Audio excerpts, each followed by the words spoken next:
It's good to remember that unidentified flying objects have been spotted by humans over hundreds, if not thousands of years. In long past centuries, they were simply described and depicted in different ways. Here we look at two of those historic phenomena from the UFO archive. Rocky Mountain UFO explosion, 1864. Over a century and a half ago, in America's Old West, a man called James Lumley witnessed what many people now believe to have been the crash landing of a UFO in the Rocky Mountains. The elderly fur trapper who was working in the wilds of Montana experienced the mysterious event in September 1864 when he was high in the mountains trapping in a remote region known as Cadott Pass. One evening after the sun had gone down, he spotted a bright object streaking through the sky. A later newspaper article in the Cincinnati Commercial described the phenomenon as a bright luminous body in the heavens, which was moving with great rapidity in an easterly direction. About 5 seconds after Lumley had sighted it, the large hurtling object in the sky split into a number of smaller pieces, emitting a flash like a skyrocket. Speculation later swirled that the large object was a mothership and that several smaller scout ships had been expelled from it to the earth below. Only moments later, Lumley heard and felt a massive explosion that vibrated the ground below his feet.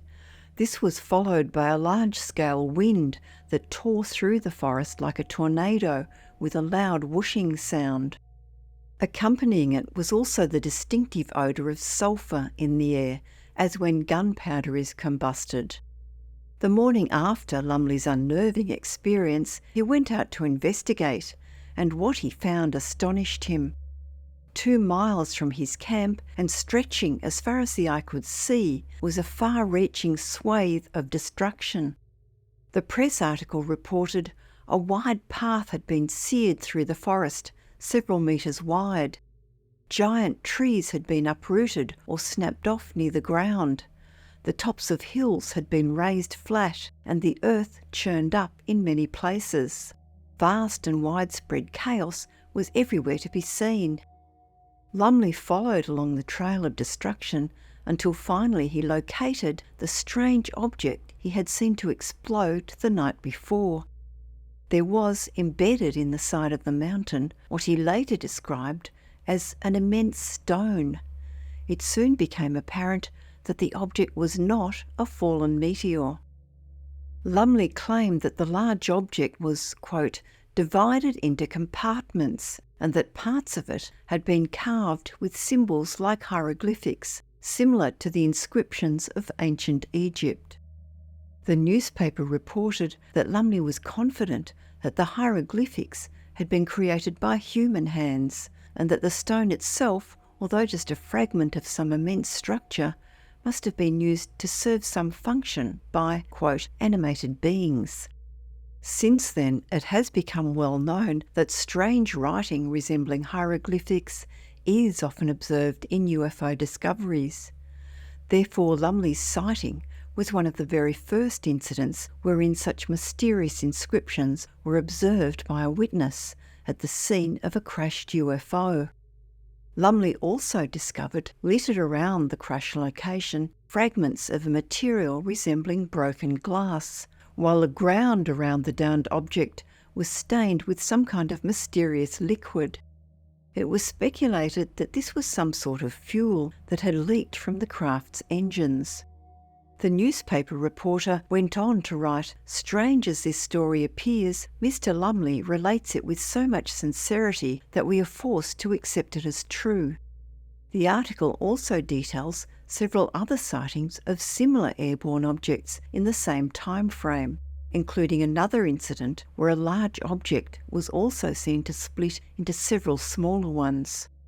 The article continued, "Astronomers have long suggested that it is probable that the heavenly bodies are inhabited, even the comets, and it may even be that meteors are also." The piece went on to postulate somewhat fantastically that meteors could be used as a means of travel by the inhabitants of other planets, both in exploring space and even possibly taking full possession of our planet and eventually driving the human race into abject servitude to an alien species. The writer gave voice to what they called a favourite theory with many, that there must be a race superior to us, which may at some time inflict this servitude. Perhaps H.G. Wells was influenced by these ideas in his 1898 novel, The War of the Worlds. In this, the first major work of fiction about an alien invasion of Earth, the first extraterrestrial spaceship that lands is mistaken for a meteor. There is among ufologists no doubt that a technologically superior species may well exist in extraterrestrial realms. Many, after reading this article, must have also questioned whether this mysterious object from the stars still lies embedded in the Montana wilderness. Some, such as researcher Dan Ahrens, have attempted to determine the location of the incident by pinpointing Lumley's probable camping spot by the water source of the Cadott Creek. Satellite maps have then been used to identify 2 spots within an approximate 2-mile radius of Cadott Pass that appear to show missing trees and an indentation in the mountainside. An apparent blocking out with a large rectangle on satellite images in 2004 created speculation that the federal government may be excavating the crash site at that time. We are left with only questions about Lumley's sighting. Was it a spaceship or merely a strange rock from outer space that somehow appeared etched with markings that resemble hieroglyphics? The mystery remains to this day. The Flying Serpent, 1873. Before the invention of aeroplanes, people who observed UFOs often described them in unusual terms, sometimes comparing what they saw to the more familiar concept of an animal. Sometimes they referred to the mysterious airborne phenomena as giant birds or flying serpents. It was sunrise on June 26, 1873, when residents of Fort Scott, Kansas, reported seeing what they described as a huge serpent encircling the sun. At that time, the sun was about halfway above the horizon, enabling the object to remain visible for some time. The sighting was reported on the following day, June 27th, in the local newspaper, the Fort Scott Monitor. According to the newspaper article, the phenomenon was viewed by 2 very reliable witnesses who were willing to sign sworn testimonies that they had actually seen the flying serpent. The bizarre sighting was also observed by several soldiers of the US Cavalry who were then stationed in Fort Scott. The sighting coincided with another incident in June 1873 at around the same time, when a very similar object was seen by a farmer named Mr. Harden, who was living a few miles east of Bonham, Texas. He related how a serpent-like object had appeared in the sky above where he was working, and which was also seen by several other labourers in nearby fields. All later agreed that the object moved with great speed and shone a bright silver colour in the sunlight. The witnesses likened the object to a silvery serpent. They had quickly begun rushing in all directions to seek cover from the mysterious metallic form. Many reported the object as having circled over the cotton fields, moving rapidly in the afternoon sun, so fast that it appeared as a blur against the blue sky.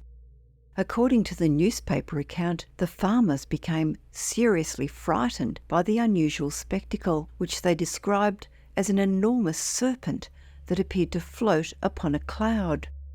Their comments in the newspaper were that it seemed to be as large and long as a telegraph pole and was of a yellow striped colour, seeming to float along without any effort.